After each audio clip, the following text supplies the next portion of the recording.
على معلومات الكرياتين. بصوا يا جماعه، الكرياتين الشغل الشاغل لاي حد بيخش جيم، تمام، وليهم حق. بيعمل 5 حاجات.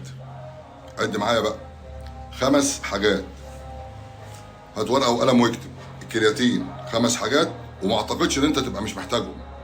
تمام؟ لو انت بتلعب جيم وعاوز تزود عضلاتك، او لو انت بتلعب اي رياضه ايا كانت، بتلعب كوره، بتلعب طايره، بتلعب سله، هقول لك على 5 حاجات.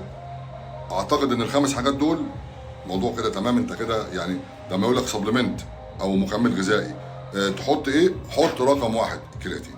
ليه بقى؟ انتاج الطاقه. هيديك ايه؟ طاقه. ماشي. هيحسن لك الاداء، يديك قوه. الاداء بتاعك لو انت بتشيل 5 وبتعمل كده هتشيل 7.5. تمام؟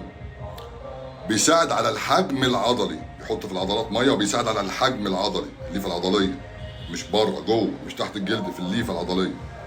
بيساعد على البناء العضلي، يعني هو حمض اميني قلنا موجود في اللحمه وفي بعض الاسماك، فبيساعد على النمو اللي هو الفتل اللي هي بتتقطع في التمرين، بيبني لك، بيساعد على ان هي يطلع مكانها جديد. طيب، وايه كمان يا عم؟ اهم حاجه بقى الاستشفاء العضلي. بيساعد على الاستشفاء العضلي. تمام؟ 5 حاجات دي ممكن تجيبها من على النت. طب ايه كمان؟ ممكن تستخدم 3 جرام من سن 14 سنه لحد سن 80 سنه 10 سنين متواصل.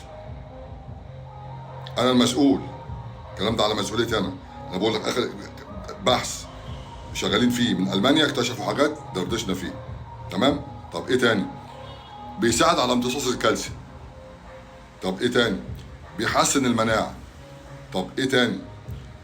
بيزود هرمون، بيساعد على زياده هرمون التستوستيرون. في الحاله دي طبيعي طبعا، في الحاله دي بيبقى الحرق بتاع الفات اكتر شويه. فهنقول حاجتين مش حاجه واحده. بيزود الهرمون وفي نفس الوقت بيخلي الدهون تقل معاك. فلما حد يقول لك الكرياتين، امن جدا جدا.